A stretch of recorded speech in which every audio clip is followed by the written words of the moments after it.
Okay, good evening and welcome to the Tuesday, thank you, November 26, 2019, regularly scheduled Board of Education meeting. The board has been in closed session since 5:30 this evening. We have all 7 board members present. We were in closed session for items A through E on the agenda, and at this time we'll stand for the pledge.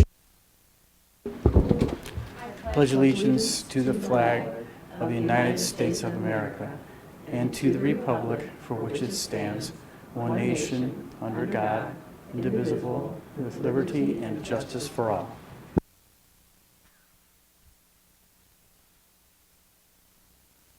The board will receive public comments for up to 3 minutes concerning items on this agenda, as well as communication, petitions, reports from citizens, or representatives of other public agencies. I have no one signed in for public comments. Are there any public comments? All right. None at this time. Go on to approval of board meeting minutes.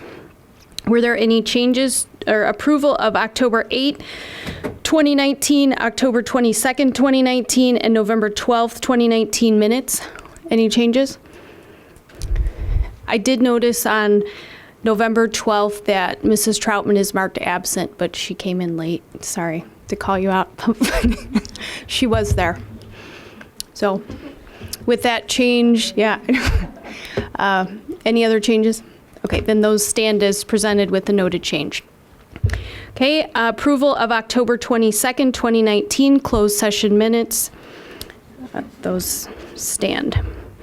All right, superintendent's agenda, consent agenda. Is there anyone who would like to pull an item off of the consent agenda?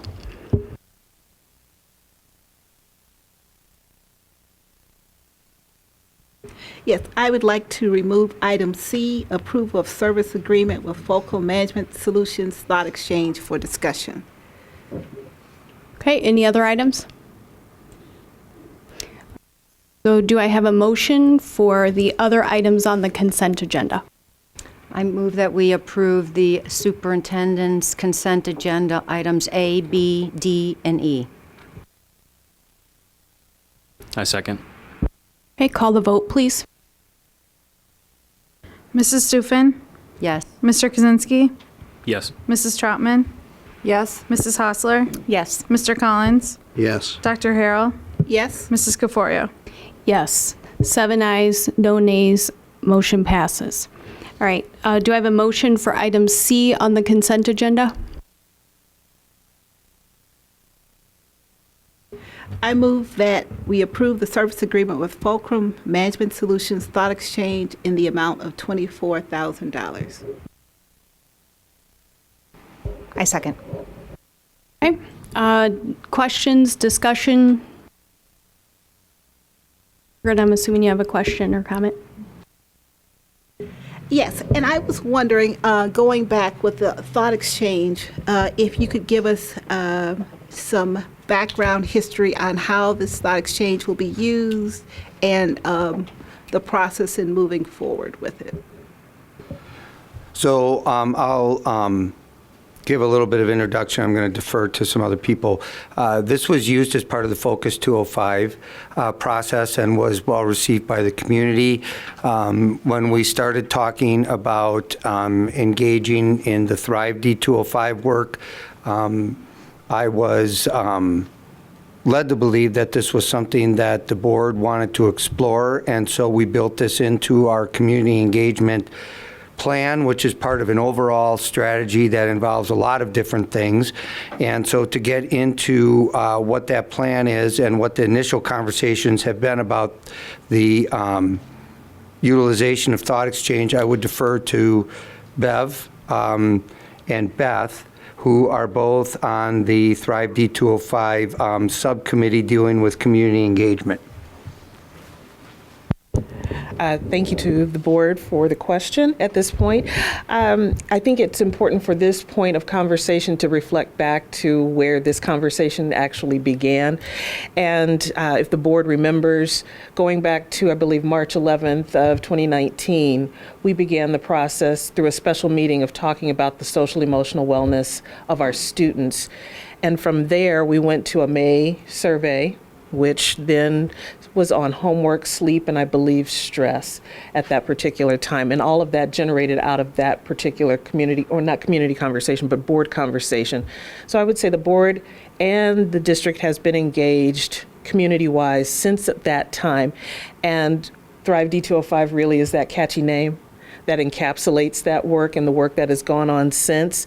And you all may remember certainly that the Thrive D205 committee was established during the summer of 2019. And then we went on to have How to Raise an Adult with Dr. Julie Lithgott-Hames in September. We went on from there to host the movie Angst, and then also to the most recent panel, Growing Up D205. Now that seems like a lot of work that has happened in a very short amount of time, and a lot of steps have been made, but we really are still at the beginning phases of community engagement. Our entire work is really in its infancy. So the next step from here is to go really into take that shift from community engagement or community conversation and awareness and really move down into input and getting feedback. You can't really make decisions. You can't really move forward unless you have that community feedback. And Thought Exchange is one tool that helps us do that. If you reflect back to the Focus 205 process, that Thought Exchange is not really a survey or a traditional type of survey. It is exactly what the name says, Thought Exchange. When you log in with your link, you may fill out a couple of demographics on who you are, such as a parent, do you have children in the district, things like that. And then you'll go on to really tease out some major thoughts on a particular topic. In this case, we would be talking about stress and how to make sure that our students are okay. And that may be as open-ended as the question is, certainly a little more eloquent than that, but that may be as simple as the question is. The community can dive in, and out of that comes some top priorities. You get to see what other people are saying and put your star next to those. And at the end, you have results that come back. Now, students can participate in this if we decide the final parameters for it. Adults can participate. Students can be teased out into their own group to take this particular survey over time. It really depends on how we want to work that thought exchange. So I think really, again, we're at the beginning stages. Community engagement will be ongoing, and yes, students will be involved. Those results will be used to really inform us on our next steps, decisions, and even go into some deeper focus groups after that. So you can look to see more than just the thought exchange, and I hope that answers some of your questions. Thank you. I appreciate that backdrop. I appreciate that backdrop because while, I mean, it's helpful for the board and we're engaged in Thrive 205, it's for us to remind us of what it is and how this thought exchange fits into this whole process. Even more helpful to our community who are not as engaged and don't understand what this thought exchange may or may not be. So that backdrop, that explanation was very helpful. Good. I thought that helps. Karen? Thanks, Bev. It was for me as well.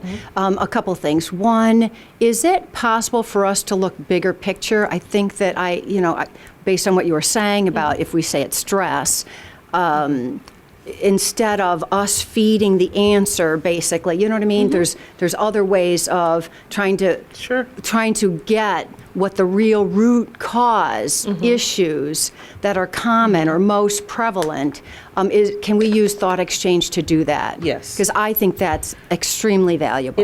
Thought exchange actually works best when that picture is, or that question is very broad, and then the community gets to fill in that answer, or students get to fill in that answer, and we don't come in predetermining or stoking or stacking the deck in some way.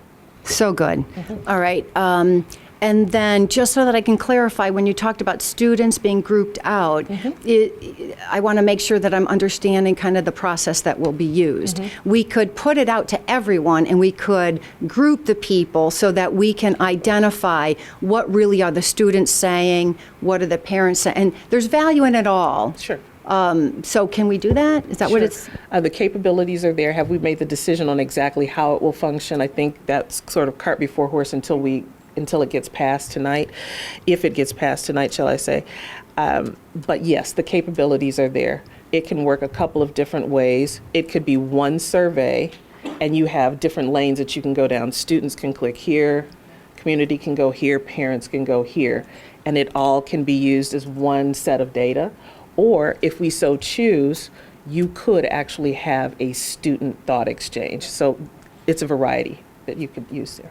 Okay, then the last question I have is, as we did all the steps, when you were here, when Malia was here, a lot of things were presented to the board. We represent the community, but it's also an avenue for the extended community to hear what's going on, information as they watch and listen to the board meetings, and we talk about these things and you present them. So is there places in the process so that it's going to be brought or communicated to the board level about what we're approaching in each one of these thought exchanges and how they're interacting and why we're doing what we're doing and what we're trying to achieve and what the results are and how it's moving us forward? Now, I know my D205 board, and I know how much you like to be kept informed every step of the way. So in terms of thought exchange or any portion of communication or community engagement, we'll be back here. So at every level, I believe we're planning to bring the results tentatively February 2020 for thought exchange, for the first thought exchange, and at each point, whether there's a focus group, whether there is another traditional survey, whatever happens to be there, you'll get regular reports. It'll stay on the board agenda. And we value that, so thank you so much. You're very welcome. Jim? Yes, sir. Bev, is this intended to be our primary means of communication with our students? No, I don't believe in one and done. In that sense, I believe, again, communication is ongoing. Opinions do evolve and change. What I believe will happen from this point, thought exchange perhaps comes first. Our students are also currently engaged 612 in what we call a WE survey, which is that more traditional mechanism. But all of that goes to inform what will happen during focus groups, and certainly students will be involved in those more intimate conversations and focus groups. So there will be focus groups of students? That is the plan, yes, sir. Okay. And will the board be able to see the questions before you put them out? I would assume that the board would be kept abreast of the process. Now, we have not talked about where all the questions go, but again, it is not intended to leave you all in the dark about any portion of this process. So we'll know about the process, but not specifically about what questions you I would say intend to general ask? categories, maybe not every specific question, but general categories of where we're going. You're talking about thought exchange or the WE surveys?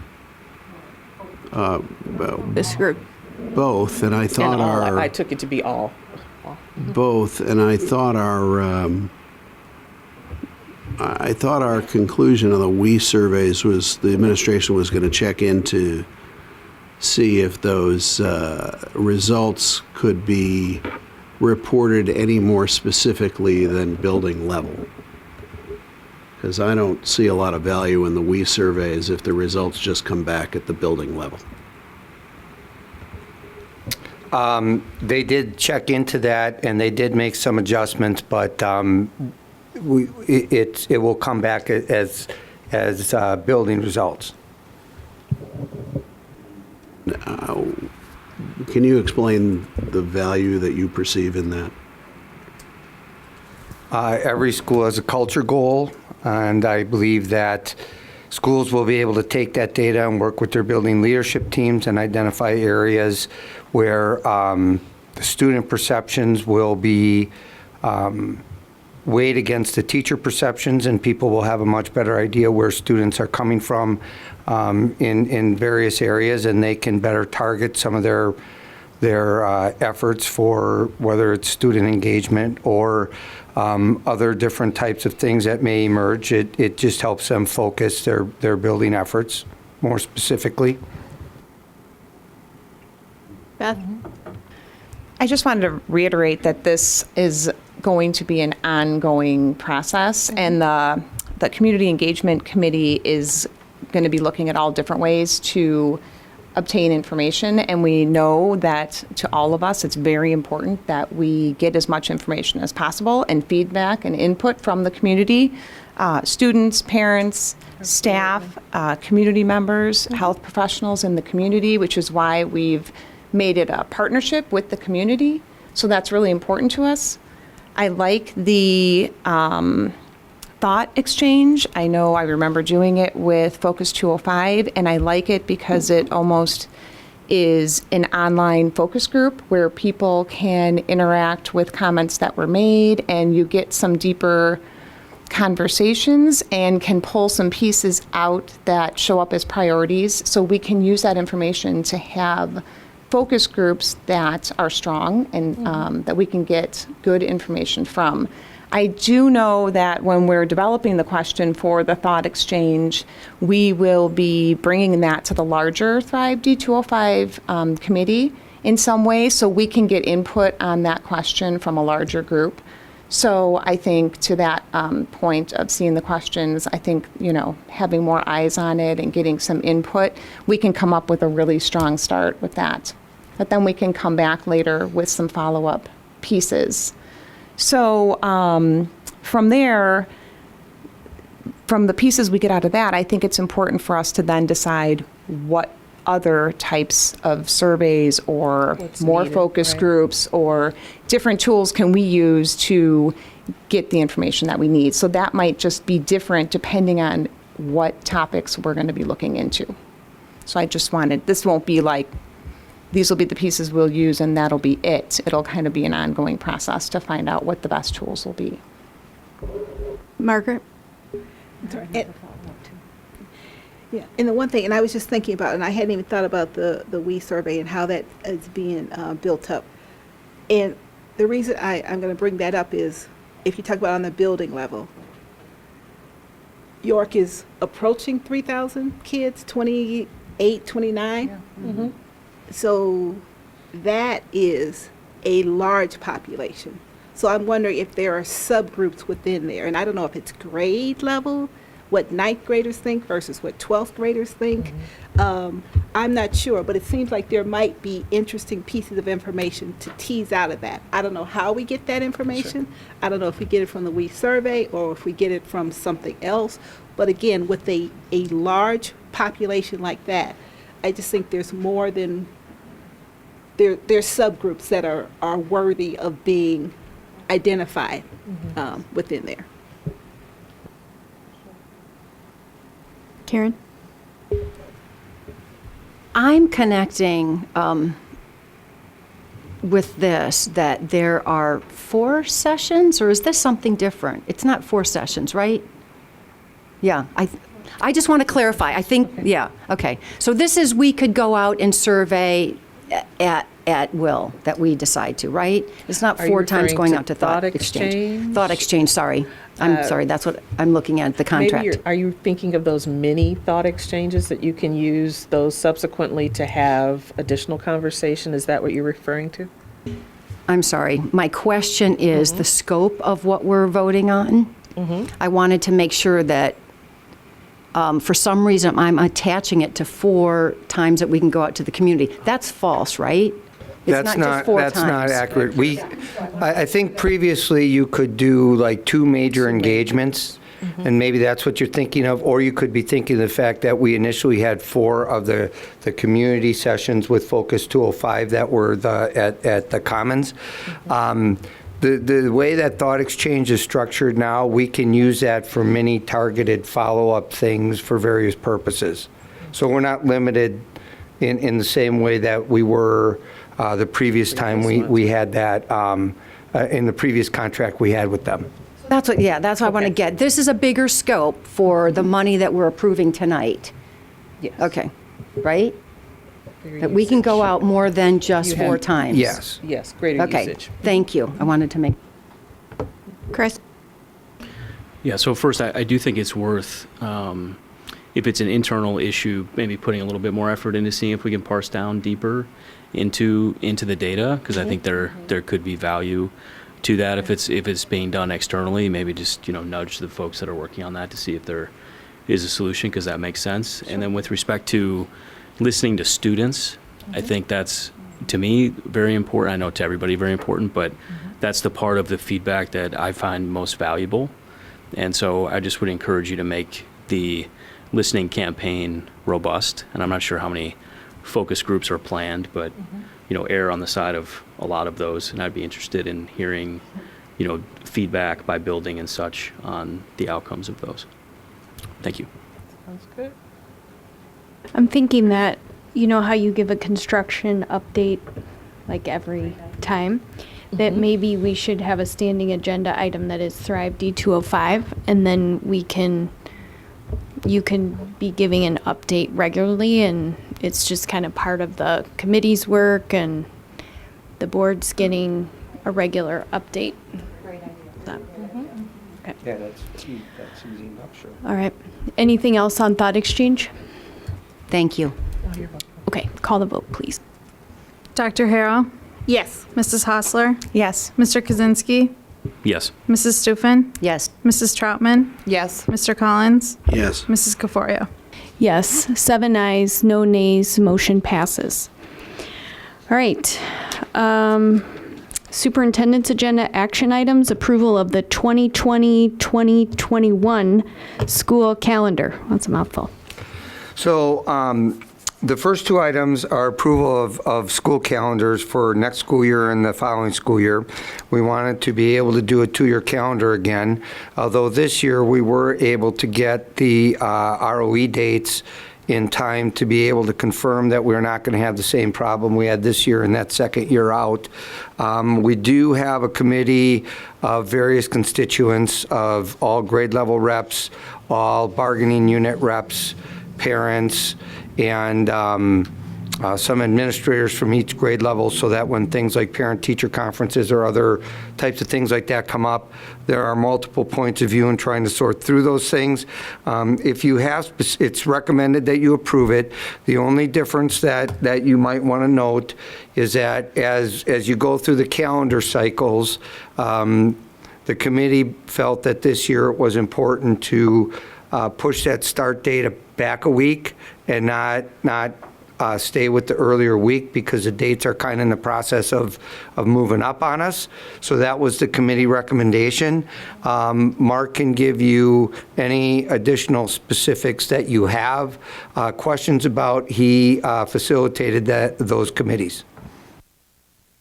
So first, let's have a motion, and then we can discuss. I make a motion that the Board of Education approve the 2020-2021 school calendar as presented. I second. All right. Questions? Comments? Jim? I have a question and then a comment. So it looks like finals are pushed right before the eve of Christmas Eve. What's the rationale? Usually we have, Monday, the vacation, or the Christmas break starts, on a Saturday and then ends on a Monday. But this time we're going Monday and Tuesday, and then break starts on Wednesday. Balancing the number of days between the first and second semester at both middle and the high school level was a consideration. If we stayed with the start date being on the 10th, only having 5 business days in August to open up the school and do busing and all that kind of stuff gets a little crowded. So the committee did decide to push it back. But if you don't take advantage of running final exams up until the 22nd of December, you end up having 16 more days in the second semester than you do in the first. And we offer semester classes in grades 6 through 12 where you'd have 3 weeks difference in the amount of time. So achieving a balance between the semesters, or getting as much of a balance as possible, is ideal. There are still more days in the second semester, even with pushing it that close to Christmas Eve, right? Can you remind me how many more in second semester under this schedule? I believe it is 11. 11 days more in the second semester than the first. That is correct. Okay. And we do have more state testing that takes place in the second semester, which chews some of that up. At the high school, we have AP testing that takes up some of that time. So, we do tend to lose a few more days in the second semester due to some of those things that are out of our control. That's a good point. And then here's my comment/request. I think it's great that we're doing these calendars 2 years out, but they're only 2 years out every other year, because it seems like we only meet every other year to push the calendars. Can I request that the calendar committee meet every year to work on the calendar that's 2 years away? Because I think that is extremely helpful to our parents in their planning when they have a calendar that's a year out. And, at that point, then there's certainly not as much pressure to come to us in November. You can wait till those ROE dates or whatever important dates are out in order to meet and come to us in December, since it's 2 years out. I agree. It's a great idea. Thank you. Courtney? Just to reiterate, again, for the record, agreeing with Jim. Can somebody please mark the time and date? But especially during these years of transition, when students from elementary, during the construction phases, are going to be at different schools, and parents are negotiating teacher conferences at different schools as opposed to their home school, I think it would be beneficial for them to be able to plan more appropriately. So if we could do that, push further out, I think it will reduce the stress on families to be able to understand when those dates are. Chris? As a new board member, I would, not for tonight, but over the next, couple of quarters, I'd like to understand the cost and benefit of Labor Day to Memorial Day type of schedule, which when I look at these dates always kind of befuddles me a bit. Like Friday, May 27th, 2022 is the Friday before Memorial Day, which I'm assuming, a lot of folks would love to be out of town at that point. So it just seems like kind of a wasted day in there. So I'm fine approving this, but I would like to understand better, what's involved with shifting to that type of a schedule in the future. Thank you. Can you explain your question again? I know, I'm sorry. I might have tuned out. It wasn't a question. This was a statement. Could you that restate your I would statement? like you to educate me on the puts and takes of shifting to Labor Day to Memorial Day school calendar. We don't have to do it this evening. Don't expect it this evening, but So you want to start, it's close. so what you're saying is you want to start later? And go late, past Memorial Day? Enough days. Yeah. What's that? Days. There's not enough days to do what I'm asking? Right. That's a problem. We'd have to go later. Into June. The school code requires X amount of attendance days and that type of stuff. So we take that into account when we try to figure out when to start and stop. And also the county calendar and the tech campus schedule and some other factors like that. There's always little anomalies each year. But if you're saying that you wanted to condense it to not start before or end after Labor Day and Memorial Day, we wouldn't get enough days in. Okay. Well, that'd be a problem. So I'll follow up. I'll follow up soon. Okay. Yeah. I don't want to give up spring break.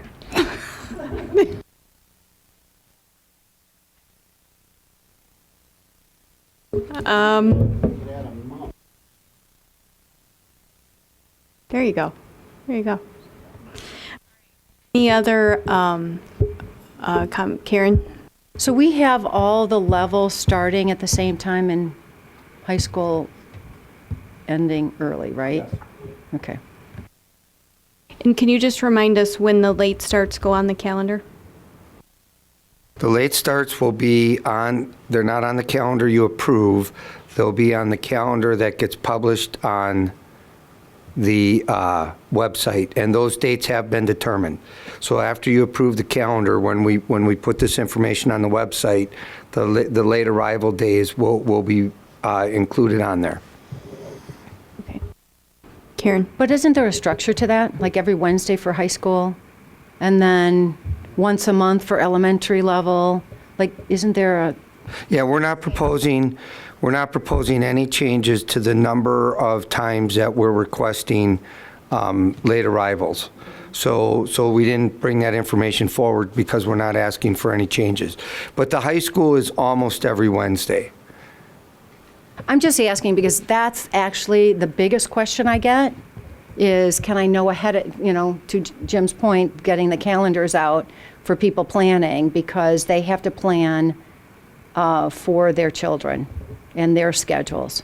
So the sooner we can get that out, the more helpful it is, especially if it's not, the structure.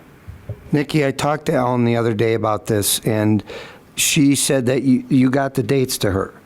Yes. So when she pushes this out in board docs and when it's on the website and all that stuff, they'll have all that stuff right away.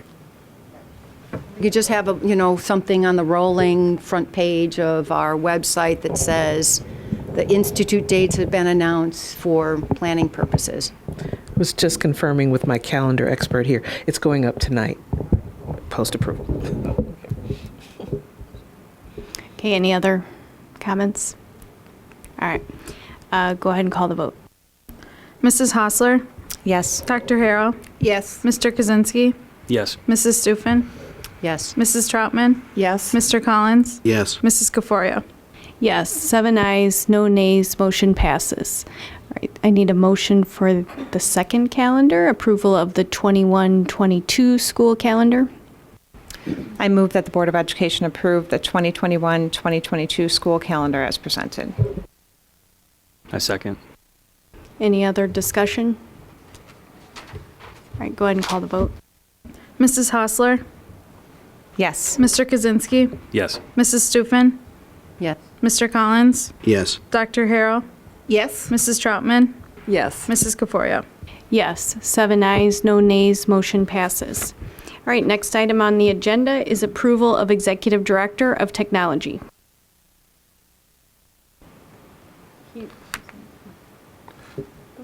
Yes. So, yeah, we do need a motion. I move Yeah. that the Board of Education Okay. approve Robert Byelk as the Executive Director of Technology with a base salary of $131,000, $131,153, and a start date of no later than July 1st, 2020. I'll second. So, just a little bit about RJ. He's currently the Director of Technology and Assessment at Lincolnshire Prairie View School District 103, which feeds into Stevenson, and is in his 5th year in that capacity, is completing a doctoral program, and has multiple different types of experiences in his current capacity in Lincolnshire, including work with some of the construction projects and some of the upgrades they've been doing with their schools, and clearly emerged as the top candidate from all 3 of the interview committees that he survived. And so that's a little bit about RJ.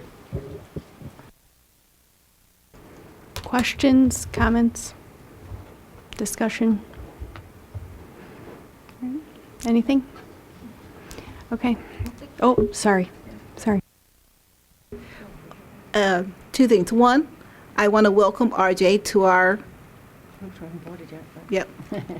proposed to our district. You'll find there's wonderful things about our district. Again, we are a very involved community. We look forward to working together.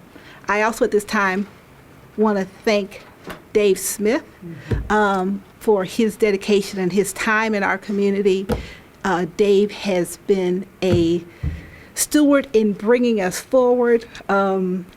We've made so many advances under your direction.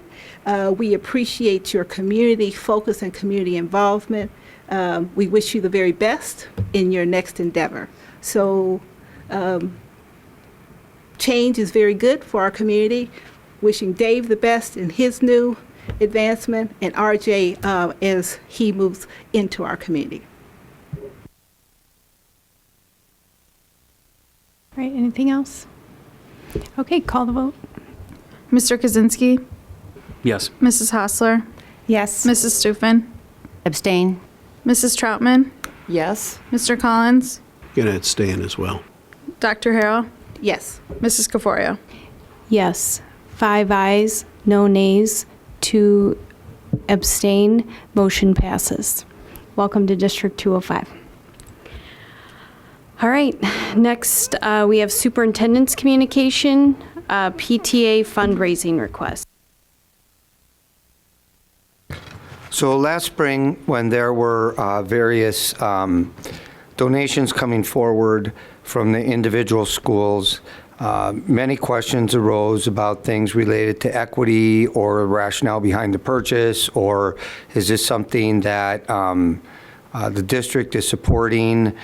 And what we had told the board is that we would come up with a process that would allow us to vet the donation requests on the front end so that we didn't have to do these things individually piecemeal in the spring, and be able to assure the board that the individual PTAs went through a process to make sure that the priorities were consistent with where we're going in the district, and that multiple eyes had a chance to look at them.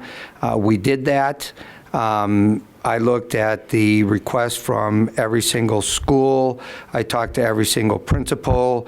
When there was any question about whether or not learning and teaching could support it, whether it was consistent with technology, any of those kinds of things have been studied. And so,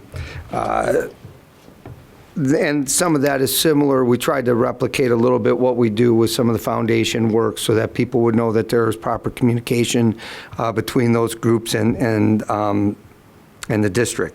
So just a couple things that you see in your memo that I just want to highlight, not in detail, but just in general, because they come up a couple times in some cases.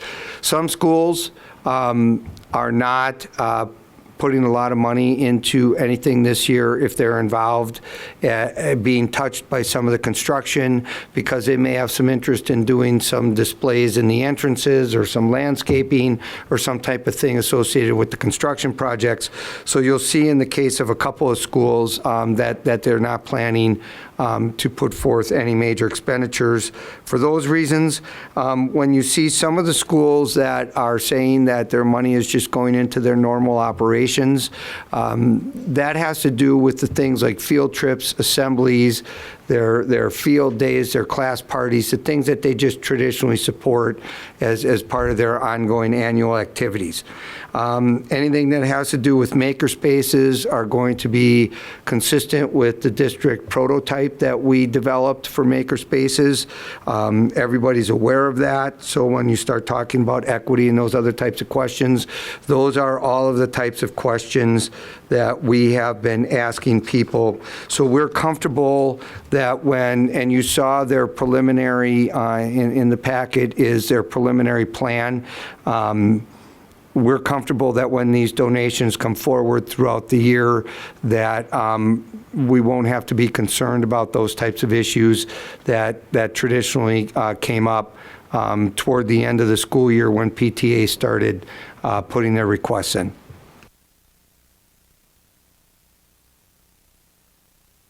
Questions, comments? Go ahead, Margaret. So here's a question. Thank you very much to the administration, to the principals, to the PTAs who worked on this process in moving forward. And I know it is a work in process. I don't expect that it'll be perfect the first year, but I certainly appreciate all the time and effort that was involved in looking at this piece. One of the things that you said, which I thought was really important, and you used the word equity, and equity does not always mean equal. It means appropriate to meet the resources. So that is what I am definitely very excited to hear, that there's a plan for equity and that we will continue to look at it moving forward. With that said, here's my question. These plans that were put forth, does this represent the entire year, or would we expect that there would be additional things that would be added to this fundraising plan toward the end of the year? No, this is their plan for the year. They will not be coming with additional requests above and beyond this unless it's some type of a minor thing. You know, they can't 100% accurately estimate how much money they're going to raise. But the point is that if they do have extra money, they were expected to indicate a plan for what they might do with that. So some of them may donate it to the foundation. Some of them may do other things that if they've indicated in advance that if they have excess funds, this is what they intend to do. But they have been told that we want to get this plan up front and that we don't want to get extra things coming in after we share this with the board. So they've been told that. Courtney? I just want to thank the district and the PTA council for putting this kind of plan in place. It's never been done before, and I know the effort that was put forward to kind of collaborating with each school and the district. And that is evident in the number of items that were detailed by schools, Bryan and Emerson and other schools where they were thinking they were fundraising for stuff, and they told the district that, and the district said, no, wait, that's our plan, we've got that covered. That would not have been uncovered, so to speak, until they were actually bringing that point forward when they were about to spend the money. So having this plan ahead of time is so beneficial, not just to the district, and making sure that all the schools have everything equitable that each school needs and deserves, but that each school has a focused goal on what their fundraising efforts are going to. So I really want to thank the PTA Council for their efforts in going forth with this plan and working with the district and the board for this. I think it saves a lot of time in the end game for everybody. Jim?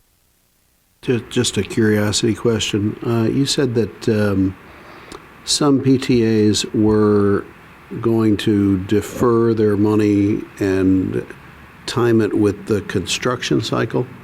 Does that mean that they're going to carry money over from year to year? In the case, many of the PTAs that are touched by construction have been asking the question, what can we do for the building, because they feel like they want to make their mark on it or have some type of involvement in the project. And so two in particular, Edison and Lincoln, are not planning to expend above and beyond their normal types of operations like I described later, because they're going to put their fundraising effort towards something related to the new construction. So they are anticipating that they would be carrying some of those funds over and targeting some of those funds. I don't necessarily get involved with what their PTA bylaws are or what type of approval process they have to go through with their charter to get permission to do things like that. But they have expressed to me that they have an intent of wanting to put some support in those areas. Okay, any other comments, questions? Chris? I just wanted to clarify when I was reading through these documents. So with regards to Fisher, one of the words that were used in the piece of paper I'm looking at here is saying that fundraisers are intended to cover operating expenses. And what that's referring to is the operating expenses of PTA events. Yes. Not normal school operations. Correct. Yes. Okay. Yes. So essentially, they're choosing to just do assemblies and those kinds of things, and not donate maybe an item, raise money for an item like other PTAs. Because and I'm fine with that. Obviously, we want all schools to have everything that they need, right? And then this is supposed to be for extras. So I just want to make sure that I was clear on that. Yeah. Thank you. Any other comments, questions? Okay. All right, next is middle school schedule revisions. So you may remember a couple years ago. I think it was the 2017-18 school year that changes got implemented, and those changes included acceleration time for interventions and enrichment. So we had dedicated time for interventions in the middle school schedule. We never had that before. We added Project Lead the Way. We brought band, orchestra, and choir into the school day. We reconfigured our model for world languages, whether it was a 1-year or a 2-year experience. We added more minutes for math. There were a lot of different things associated with that. So we've been doing that for 2 years now. And as we continue to study and analyze what's going on with our data and our operations, our middle school principals have come forward and initiated conversations with us to start thinking about some things that they would like to consider moving forward as part of a multi-year approach to some continued refinements, ways that they can make the schedule work within the concepts and that we put forward with wanting to have time for planning periods and other things like that they have. They're learning some things about the schedule and how to make it work now that they've been doing it. And the first recommendation that they're bringing forward to us is that they would like to see us coincide the unified arts offerings with quarters so that they can line up their schedule with what we now have for semester classes and the other minutes that we allocate for other electives and other core subjects. And so Scott has worked with them, and we're hoping that we can bring this forward at the December meeting for a vote so that we could proceed with the course selection process and staffing considerations in a timely manner. So I wanted to bring this forward to you today, and if you have questions, I'm going to defer to Scott, who's been working more intimately with this process. Questions, comments?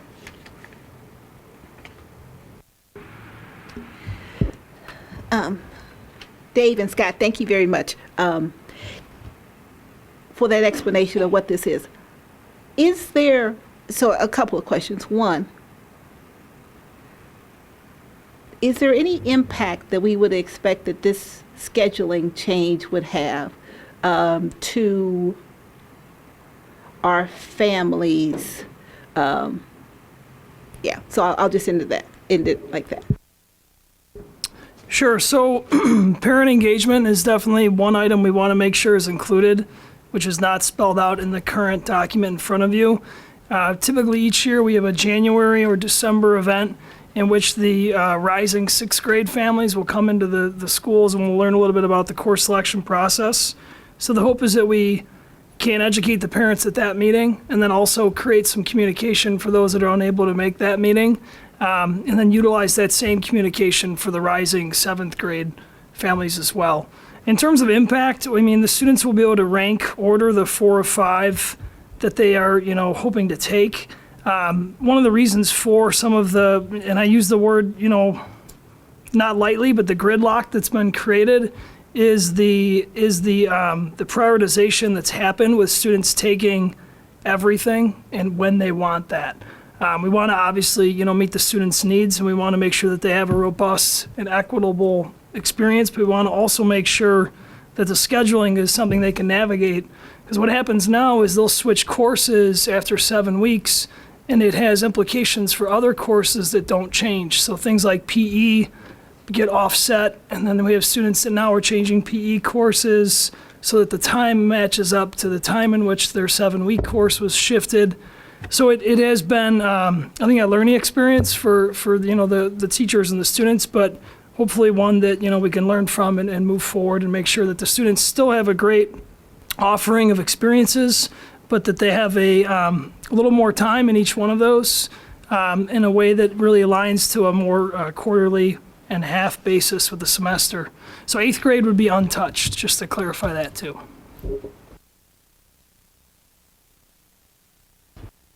Courtney. So the only thing I would suggest or try to think about, and I have absolutely no solution for this, so I'm just throwing it out there, is that what I've heard from parents that have looked at the board docs in the last week since they've been public and looking at this proposed change is that those students that, and these are not my kids to be clear, because they have zero music talent, those students that are in band orchestra during the day, before school on Tuesday, and taken out during the day for, specific music skills, if they do not choose that music option in the wheel, that they get some preference to not have to take that. You know what I mean? So I'm probably saying it wrong. But I think that, Courtney, I think that's a good point. I think we can build that in, and we should build that in. Great. It makes sense because for some of those students to put them in general music makes no sense. I agree. And I want them to get exposure to other stuff, and they're already getting this amazing exposure to music in our district. So to take away that UA time for that period for music when they're already getting the exposure, I'd like to see them get the exposure to the other 4. Now, if they choose music in that wheel, have at it. But I don't know how to make it happen, but I would like to see that happen. Karen? So can I clarify? So what you're proposing is that if we look at the document, I don't know what page it is, page 1, I guess, the very last E-block option is Unified Arts Wheel, and you've got 3 options, one of which, the second to the last, is general music. The students who are in band, orchestra, or choir would have the option not to take that general music. Is that what we're proposing? Well, they would get the other 4. Yeah, they'd get the other 4. I think every student has the choice to not take music. They get 4 out of 5. So all I'm saying is if a band, orchestra, or choir student is opting for the other 4, let's give them the other 4 because they are getting music in our district, they're getting that access to that skill. So if they want to experience the other 4, then let's give them priority as opposed to a random lottery. That's all I'm asking.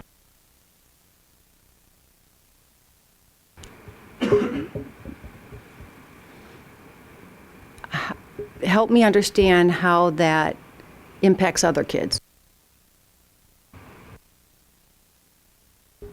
I can try to answer that.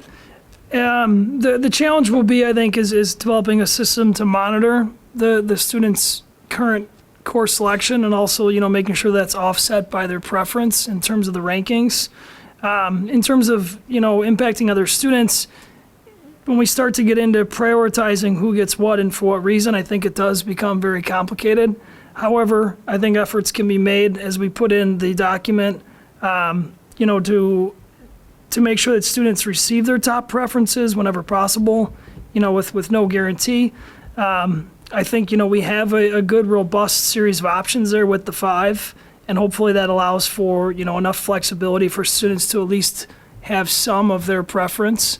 And I think the point is really well made, and we've heard it before as well, and I know the principals have too, not to speak for them, but we have heard students and parents share, feedback regarding when is too much with the topic. So I think it's a strong point and one that we can look into and see if we can find a way to monitor it and to make sure that it's rolled out effectively. Thanks, Scott. That's what I would like to do, is have us monitor it to make sure that all the kids are having equal priority as well to those other 4 if they want that. You know what I mean? And see how, if we're pushing a lot of kids out. Just balance the equity. Well, I just think that I don't know that we're going to be able to do both. I don't know that we're going to be able to prioritize and then give everybody the same, the same opportunity. I think we have to do one or the other. Sorry, what do you mean by prioritize what and give everyone the equal opportunity? If we prioritize music kids into not having to take general music because they're already in a music course at the middle school, then that's a decision that we make. If we don't do that, then everybody has the same opportunity to get their top 4, and it could be that some music kids end up with general music. So I don't know that we can do it both ways. I think we have to make a decision that it has to be one or the other. So are we talking about a small population or a large population? Right now, we have very few kids that, but the general music classes are smaller. We have unequal class sizes in the Unified Arts Wheel for various reasons. That is correct, Scott, right? I can't speak to each one of the wheels courses. They do vary, though. I don't have the numbers on top of my head, and we can look into those for you before December if you'd like. I do think with the 5 options, again, not to repeat it, but just to reemphasize, with having 4 of the 5, I think there's going to be an opportunity for flexibility. I am cautious to Dr. Moyer's point about making a guarantee for those students, but I think we can at least, look into ways to monitor the process so that we don't have, all students getting the bottom 4 of their options or, none of the selected rankings. What happened before, just to clarify, was that students were really sort of just stuck in a spot, to be honest, at a particular time in the year. And that lack of flexibility was really what was starting to create challenges across the school and also for the students and just their daily experience. Yeah. So we can look into it and try to report back with a little bit more clarity in terms of how we may or may not be able to monitor it. I think Dr. Moore's point, though, is valid in terms of the guarantee is, I think, a dangerous slippery slope. Yeah, thank you so much, Scott, for reporting back and monitoring it. I think that's helpful for us to see what's really going on for our students versus waiting for the outcry or whatever. So thank you. So just to clarify, this is coming from our principals, right? Like this is a building level, this is a building level, hey, we see this problem, we're coming to you, we'd like to here's our solution. Could you articulate a little bit or expand on that? Ooh, gosh. Yes, this is coming from the principals. I don't know that they would have put it in such a fancy chart as is in front of you. It is a really nice chart. Whoever made that really likes charts. And I really like charts. It's a Yeah, good chart. but yes, it is their recommendation and their request. Because there's a lot of things that happen. I like seeing the building principals who know what the needs are at their schools coming and saying, here's what we need to be to, serve our students better. So I like that. So. Yeah, thanks for asking that question. That's one that I had. And then we're working with the teachers and the ETC, and there's nothing impacting the contractual obligation? The teachers we're going to have to support them to do some work to readjust, slightly modify the curriculum because it's going to be for over a different period of time than it currently is. But those adjustments would be relatively minor. The staffing we're not adding curriculum, we're not cutting curriculum, so there's no, we wanted to bring this to a board vote, but it's nowhere near the magnitude, of the types of changes that we were talking about the last time we did this. The staffing process would be handled the way we typically do. So, we take a look at the course signups. We may actually get some efficiencies in our ability to schedule the core courses more effectively with these, unified arts offerings coming into a better alignment. But there's nothing that's violating the contract, not violating. If there's violating the contract, we wouldn't do it.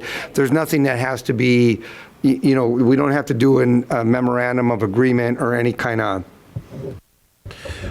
And we've met with the teachers, and I've also talked with ETC leadership to let them know that this was coming.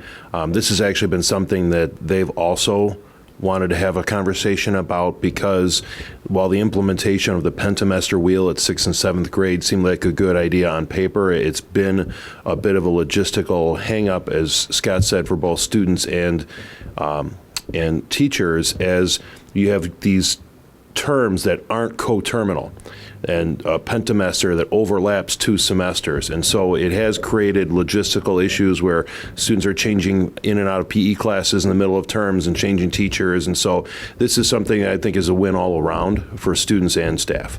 Right, so the solution solves the issues that they brought up and had concerns about. Thank you, Mark.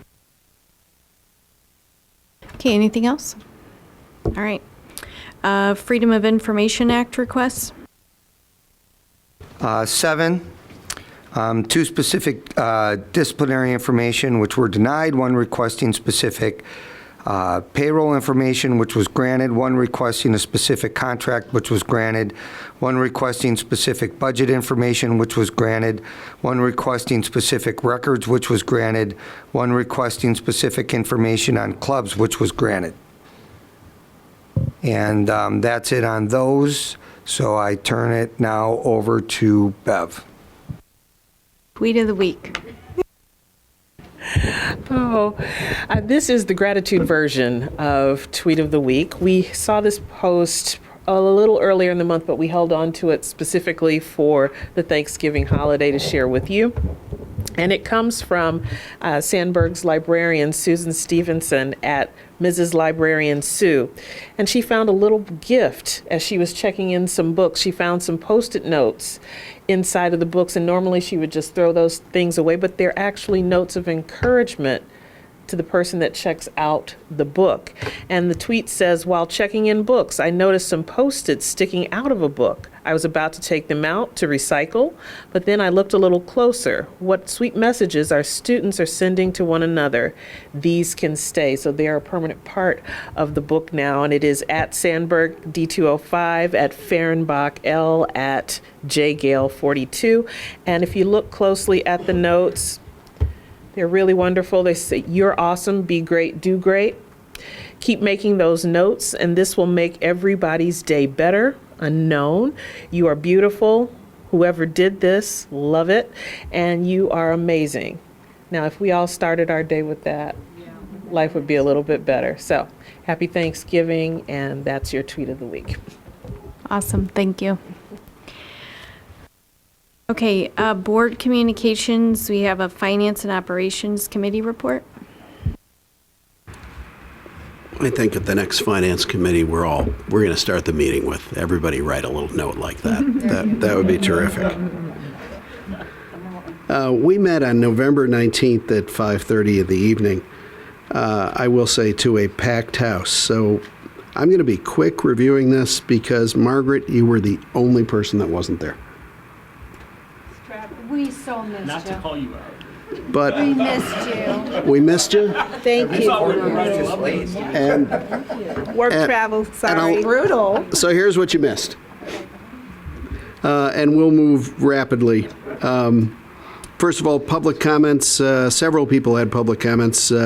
Several were from the Cool Cities Coalition, and they pretty much, all the public comments coalesced around energy saving, sustainability, and in our new construction being good to the environment, which we also addressed later in the meeting. We approved the prior meetings minutes from August 20th. And we got a update on the Group 1 construction projects. And here, let me turn it over to Chris Welton, who can probably do a better summary than I on these. All right, so the Bryan project. So this update was to give a budget update. So in the referendum, we had conceptual plans. Now we are closer to what they call DD or more detailed plans. So we had closer budget estimates now. So we were comparing our current budget estimates to the referendum budget. And the Bryan project has a small budget variance of 105,556. Let me make sure I get the right amount out of the total Bryan budget. I'm looking at the wrong document. If I have it here. Here it is.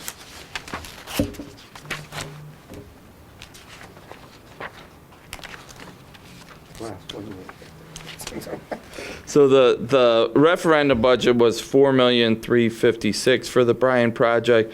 Current estimate is $4,461,555. So that's the $105,000 budget variance on the Bryan project. The Edison variance is very small, $55,166 on a budget of $18.1 million. So that is a very small budget variance at Edison. Then the five projects, which are for the secure entrances, according to this, was a variance of $298,794. That includes the Fisher main entrance or secure entrance. We had to add square footage or an addition on there for parity related to the main office with added square foot for the assistant principal's office and the nurse's area. I don't know, I know you've been to the Fisher office many times. It's very small and very tight, so we had to add some square footage there. That wasn't in the original conceptual plan when we did the referendum, so that caused the Fisher project to be over $560,604. The Jackson project, we had been talking about or planning an addition which added square footage to the main office at Jackson. A lot of discussion about that because it was an expensive addition, like $950,000 or almost $1 million, which created an additional teacher workroom on the main floor at Jackson. We're currently still working on this. We had removed it at the time of the finance and operations meeting. There's been some concern expressed about ADA compliance, where the teachers would have to go to the lower level to go to the teacher workroom, and the restroom that was going to be also put in the addition was also eliminated. So that was going to create, the only bathroom in that area was going to be the nurse's bathroom. So that wasn't, so that was a concern expressed. So the architects and the construction company are currently trying to find a way to fit everything in that main office, including the teacher workroom and the conference room, and without the additional square footage. But it will cost more than what was in the Finance and Operations Committee. The variance of $298,794 will grow to more like $700,000 or something like that because of this. Those are still rough estimates. They're still working on it, but it's going to be more, but that will put everything on the main floor. Include the bathroom, include the workroom, conference room. Everything's going to be a little smaller than what you saw in that night, but they're still working on it. This is a $298,794 is the variance in these projects, but they're still working on it. So it's going to be higher than this variance that we had here. So that's it. So overall, at the Finance and Operations Committee, we had an overall amount of variance of $459,515, which is 1.75% of the construction referendum budgets for those projects. So that's that item on the agenda, Jim. Thank you very much, Chris. I think the only thing I would add to that is please keep in mind that all the numbers that Chris is throwing out are planning numbers based upon tentative designs. These have not been out to bid, so those are not hard numbers until they go out to bid and we get bids back. They're going to go out to bid in January. Okay. Thank you. The next thing, Todd Schmidt presented an outline, a first draft of an outline on a sustainability management plan. His goals are to reduce the environmental impact of our schools, and his two goals are to promote energy efficiency and create green and healthy spaces around our schools. And I will shout out to Todd, in my entire time on the board, we've never been presented with a sustainability plan. We've talked about it a lot, but I want to thank Todd for getting something on paper. Chris Kaczynski, do you have anything to add to that? I know this is a topic that is important to you, and I know you've done a little bit of work on it. No, I think you're right with regards to mentioning the goals, but just the organizing principle that we're trying to shoot for is moving towards better organizing the work that we're doing on sustainability issues so that not only we can evaluate it systematically, but also communicate it effectively. And that involves moving towards a goals-based approach where we have publicly stated specific goals that we measure. The board receives updates on those at least annually, and then we create new ones on a periodic basis once we achieve the goals that we've set for ourselves. And I think in my experience that is the right way to run a large organization like we have, where you have specific publicly available objectives that you're measuring and kind of holding yourself to over time. That's the objective we're shooting for. Thank you. Yes, Karen, you can ask a question. So, Chris, based on your background and based on the discussion and the interest from the community, and listening to the examples that we have been given, it can be small to very extensive. And so can you help us understand how we can, what we're going to, bite-sized pieces or where we're going to be and what that trajectory will be so we can set expectations that it's not going to be, Sure. you know what I'm saying? I mean, some of those schools, they must have been working on this sustainability outline for a while to be almost at, capacity versus the baby steps that we're at. Yeah, I mean, my recommendation, and we'll all debate this as we work through it, would be to have between 2 and 3 specific goals that you start with. And those goals should be reviewed at least annually. And ideally, we'll be achieving some or all on each year and setting new ones. And so, the goals need to be specific enough and measurable, sufficiently measurable to where you're, you have more bite-sized pieces. And at least the way I think about it is that this is in the spirit of running an efficient organization. And we're trying to stay in keeping with efficient resource allocation, and our primary mission is education. So we don't want to distract or reallocate resources away from that. But I do think this day and age, it's important to have a sustainability plan when you run this many facilities, this many employees, and have a continuous improvement mindset around doing that. And that would be at least what I recommend, what we end up adopting in the end.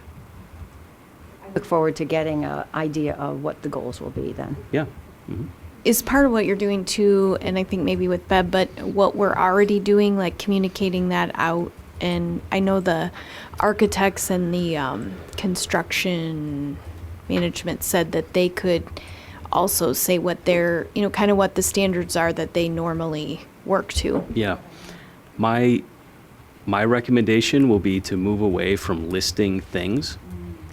For example, here's a list of everything we're doing that fits sustainability, and instead talk about how we evaluate sustainability issues, what we're focused on when we make decisions in that arena, and then setting objectives and reporting on the objectives, right? And over time, that will lead to a nice list of things that we can provide. But in my experience, listing of items is less effective than talking about goals and objectives over time. So, Thanks. yeah. So can I ask clarification? So it's not like listing an item would be having solar panels on all the buildings, or it's more like what are we going to use energy? Yeah, listing efficiency? items could be, we put recycling bins in XYZ building, and we worked with X vendor to do something to help us recycle. Important things, but I think better to communicate when we're looking at a sustainability issue, we are focused on these 4 things as a board that guide our decision making, and here are the 2 or 3 goals that we're focused on for the next 12 months. So if you want to engage with us on an issue related to sustainability, would recommend you look at these 3 or 4 things that we're going to be asking you. And then if you want to opine or challenge the goals we're setting, then I think that's a more productive and forward-leaning conversation to be having, as opposed to listing items as a very reactive thing that we should be trying to avoid. But even this conversation sets expectations. Mm-hmm.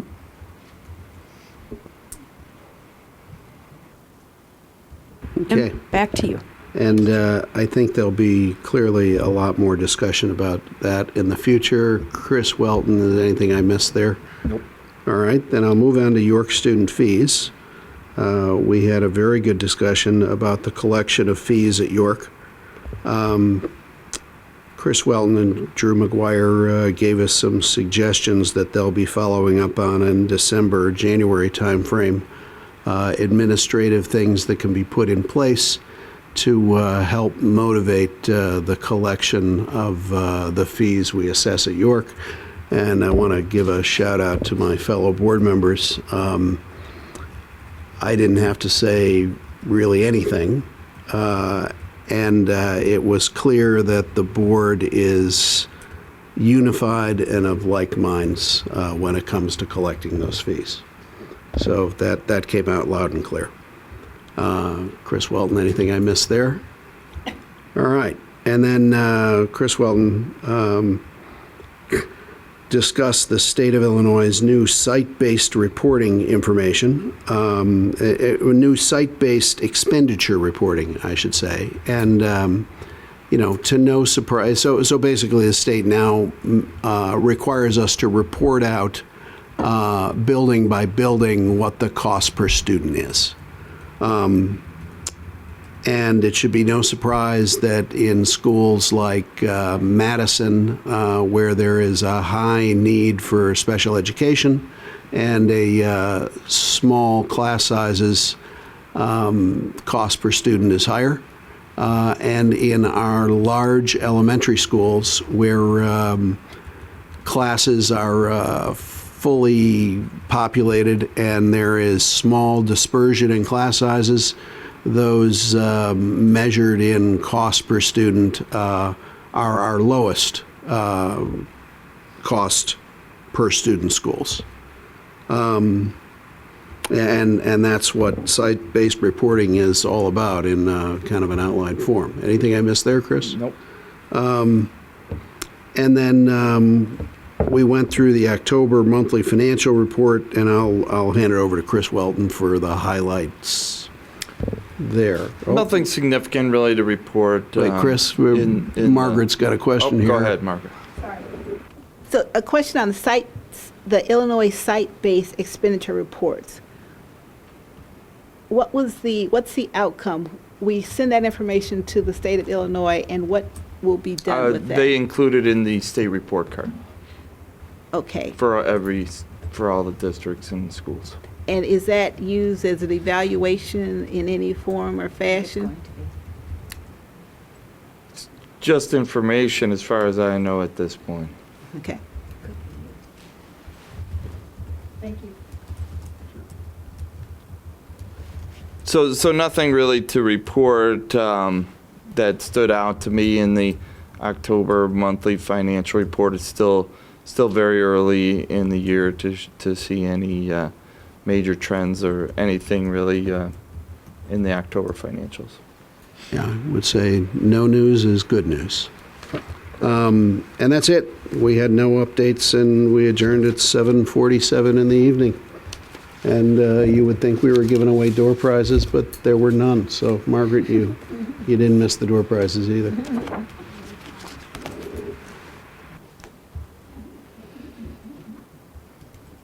All right. Last thing, just Illinois Association of School Boards report. I just wanted to recognize at the IASB dinners some of us went to in October. Margaret was honored as a master board member maintained, and Karen was elected as the IASB director at large, which means she'll work on participation, communication, developing governance and leadership skills for districts through the IASB. So thank you for agreeing to do that, and congrats on your election. Then most of us attended the conference this weekend and had an opportunity to learn about legislative issues, best practices, evaluations, etc., all kinds of presentations to go to. And just as an FYI, I'm meeting in December with the 3 other presidents of Naperville and Wheaton unit districts. We are meeting with the IASB to discuss the needs of larger districts and how they can help serve us. So, yes. So we will be working together with that, both Kara with the board level and then me and my peers at my level, so that we can ensure that DuPage County is represented and unit districts are represented to the extent that we need their assistance. Okay, thanks. Oh, Chris? That wasn't a friendly gaze. I would love to know how much. I'm just kidding. My daughter's coming home. I would be interested in understanding how much we pay, if any, to be part of IASB and any other like organizations. If I could just get a list of all such organizations and the cost. Thank you. Well, and not just how much we pay, but how much our vote represents in those organizations comparatively to similar equal voting districts. Correct.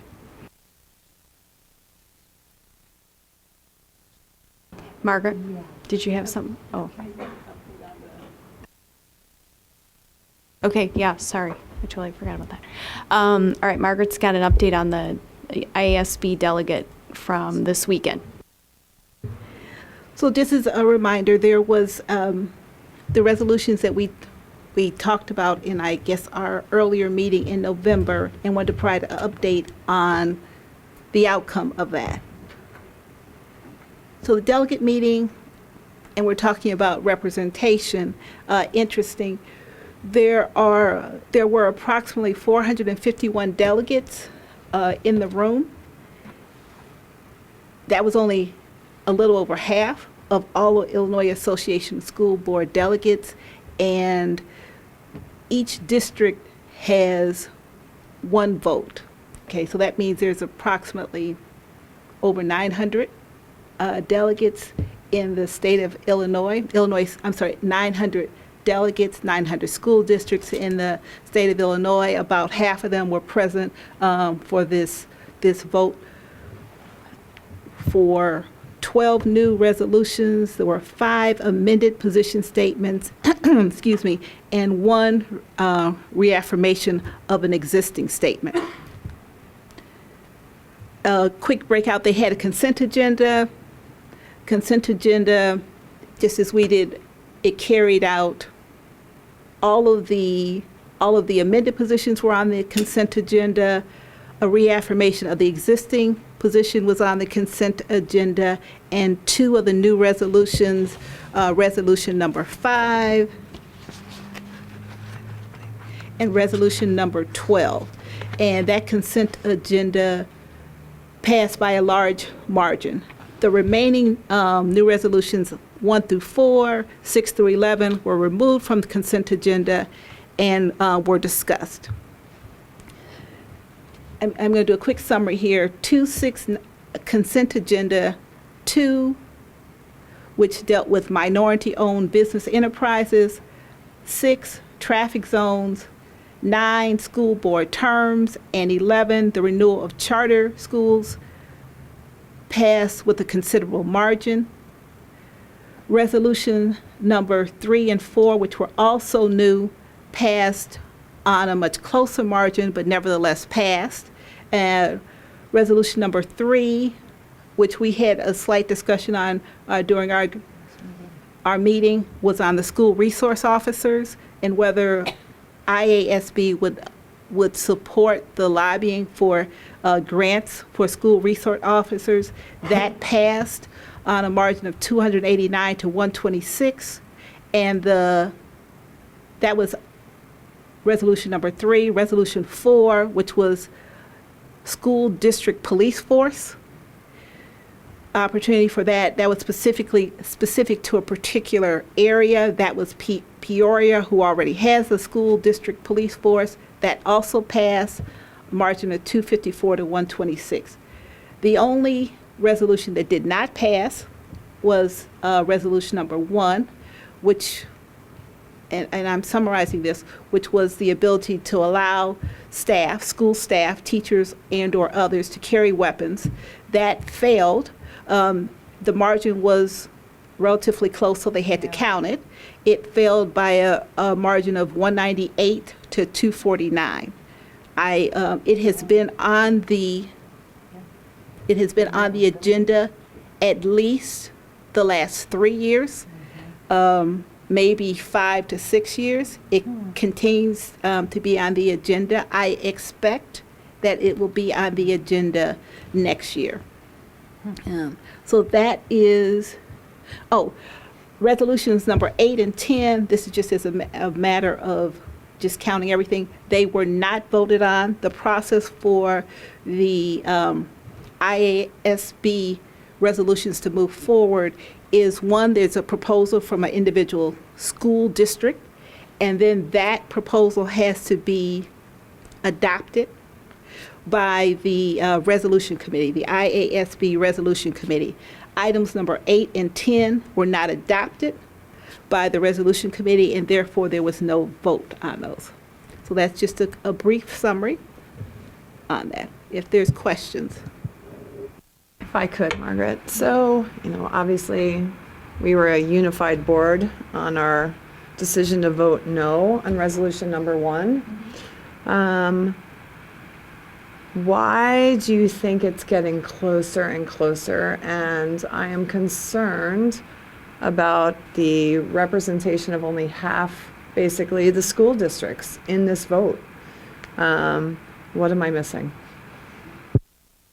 Those are very good summary items. I brought those up just to say, and I think there's a couple of things here, and maybe that goes along with the IASB. One, there's one vote per district, whether that district has 600 or 60,000. There's one vote per district, school district. That's the one item.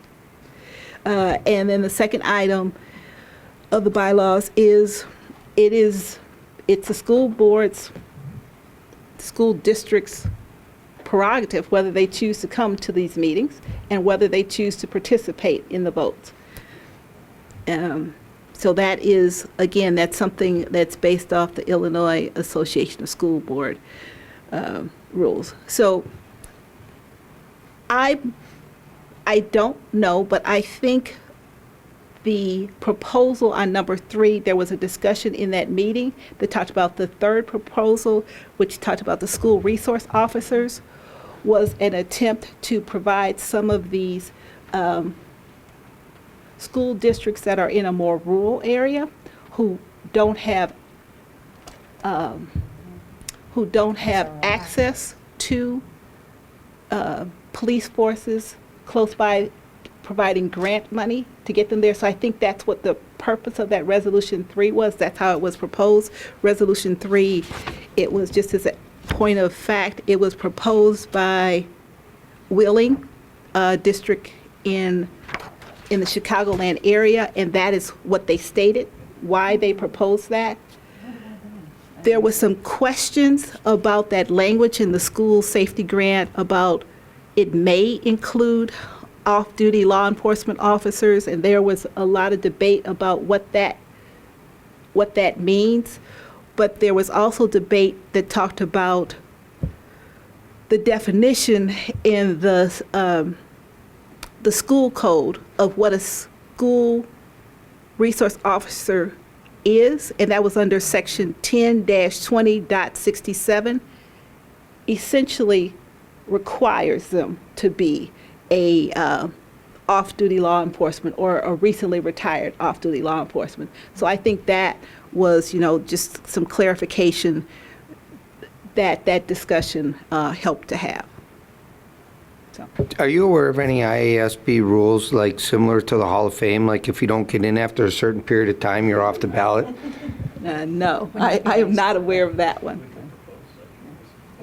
No, but I do thank you for the clarification on number 3, because I think that's important, because I know that we were all concerned about the word may, or I could speak I was, but I do think this reinforces those discussions with similar boards like ours and how our representation is one vote, although we are a significant number of students in our district. So I encourage and reinforce our continued discussion in that effort. Thank you, Kara. So with respect to the delegates, so for example, we have one vote because we're a unit district, and there are other districts, let's say Glen Ellen or Hinsdale, that get multiple votes because they have is that the way it goes? Yeah. So that happens outside of the Chicago area. I mean, it's happening, I just gave you 2 examples close, but that happens even more so in the rural areas. That's why they're talking a lot about consolidation. They have for years, but there's a lot of traction that's taken place around consolidation. The issue is that when they're so sprawled out, then you don't want students who are already spending 1 hour each way on the buses. But you have to look at all those things, but at the same time, then that's more votes versus our lone vote. All right, thank you, Margaret. All right, anybody else? Anything? All right, we have 2 scheduled upcoming meetings. Tuesday, December 17th, 2019, regularly scheduled Board of Education meeting here in District 205 Center at 7 o'clock. Tuesday, January 14th, 2020, regularly scheduled Board of Education meeting here in District 205 Center at 7 o'clock. Happy Thanksgiving to all. And with that, I will adjourn.